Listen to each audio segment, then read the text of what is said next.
والذین لا یشہدون الزور. اب اس کا ایک ترجمہ جو عام طور پر کیا گیا ہے وہ یہ کہ وہ جھوٹی گواہی نہیں دیتے، جھوٹ کی گواہی نہیں دیتے. ایک ترجمہ عام طور پہ کیا جاتا ہے، اگرچہ ان الفاظ کا صحیح ترجمہ یہ نہیں ہے. ویسے جھوٹی گواہی بھی بہت بڑے گناہوں میں سے، بہت بڑے گناہوں میں سے. عام طور پر لوگ اسے چھوٹی بات سمجھتے ہیں.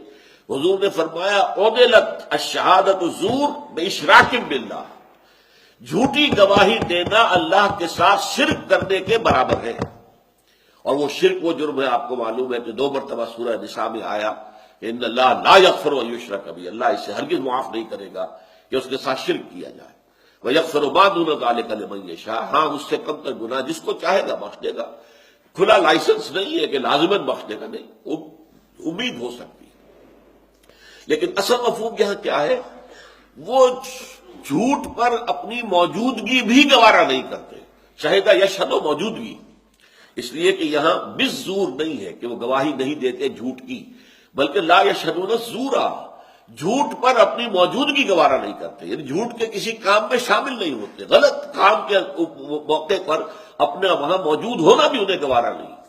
ان کے اندر حق کی اتنی حمیت ہے، اتنی غیرت حق ہے کہ جہاں کوئی ایسا معاملہ ہو رہا وہاں اپنا وجود، اپنا وہاں پہ اپنی موجودگی جو ہے وہ بھی ان کو گوارا نہیں. والذین لا یشہدون الزور، یہ بالکل ایسے ہی ہے جیسے کہ ہم نے جو بنیادی اوصاف تھے تعبیر سیرت کے لیے، اس میں جب آیا تھا کہ والذین هم للزکاۃ فاعلون.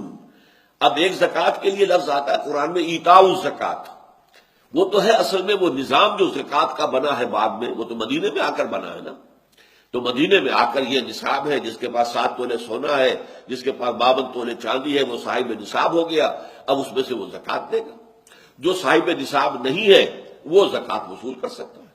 لیکن یہ کہ شروع میں جبکہ ابھی کوئی نصاب تھا ہی نہیں، ابھی زکوٰۃ کی فرضیت آئی نہیں تھی، تو فعل الزکوٰۃ کیا ہے؟ مسلسل تزکیہ کرتے رہنا. آدمی کے پاس ایک روٹی ہے تو یہ ظاہر بات ہے کہ اس کے اوپر زکوٰۃ تو عائد نہیں ہوتی نا، لیکن وہ اس ایک روٹی میں سے بھی آدھی روٹی کسی دوسرے کو دے دیتا ہے. تو یہ بہت اونچا کام ہے، بہت بڑا کام ہے، بہت اعلیٰ کام ہے. تو یہ تزکیے کے لیے، اپنے نفس کے تزکیے کے لیے، اپنے نفس کو رذائل سے بچانے کے لیے مسلسل خرچ کرنا، مسلسل خرچ کرنا، یہ ہے فعل زکوٰۃ. والذین هم للزکاۃ فاعلون، ایتاء زکوٰۃ اور ہے اور فعل زکوٰۃ اور ہے. اسی طریقے سے جھوٹ کی گواہی دینا تو بہت بڑی بات ہے، بہت دور کی بات ہے. جھوٹ پر اپنی موجودگی بھی گوارا نہیں کرتے.